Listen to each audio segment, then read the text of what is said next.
নমস্কার, আমার নতুন একটি ব্লগে সবাইকে স্বাগত।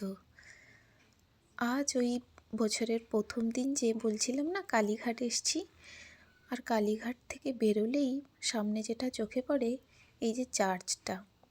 তাই ভাবলাম আমি তো কোনোদিনও চার্চে ঢুকিনি, ওই সিনেমাতে টিভিতে যেটুকু দেখেছি আর কি। তাই সামনে যখন দেখতে পেলাম ভাবলাম চলোই একবার দেখাই যাক। এই কিছুদিন আগে ক্রিসমাস ডে গেছে, চার্চটাকে তো নিশ্চয়ই খুব সুন্দর করে সাজিয়েছে, যেমন ভাবা তেমন কাজ। তাই ভাবলাম চলো একটু দেখেই আসা যাক। তাই এসে গেছি এই চার্চে, আর সত্যি চার্চটাকে খুব খুব খুব সুন্দর করে সাজিয়েছিল।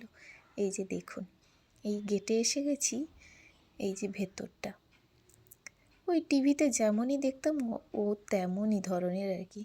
তেমন আমি ভেবেছিলাম হয়তো টিভিতে ওগুলো তো সত্যি নাও হতে পারে, এইরকম ভেবেই এসেছিলাম, কিন্তু না, তেমন কিছু নয়।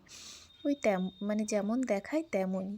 এই যে যীশু খ্রিস্টের যত রকমের জীবন দশায় যা যা হয়েছে ওইগুলো দিয়ে একটু সাজানো আছে। এই যে সামনেই তো ক্রিসমাস গেছে, তার জন্য নিশ্চয়ই এই ফটোতে মালা টালা দেওয়া আছে, আর অনেকে বসে প্রে করছেন, আমিও দেখলাম। আর সব থেকে ভালো লাগলো আমার আর কি, এই যে ক্রিসমাস ট্রিটা কি সুন্দর করে সাজিয়েছে দেখুন।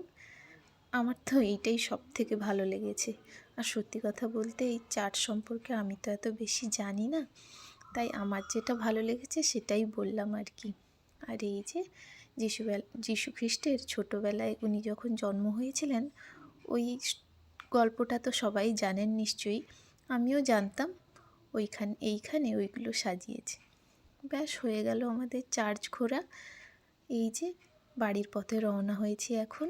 কি সুন্দর রাস্তায় আলোকসজ্জা করেছে দেখেছেন, দেখতে তো খুবই ভালো লাগছে। ঠিক আছে, আজ আসি, ধন্যবাদ। আর একটু আমার চ্যানেলটা সাবস্ক্রাইব করে আমার পাশে থাকবেন প্লিজ। ঠিক আছে, ধন্যবাদ।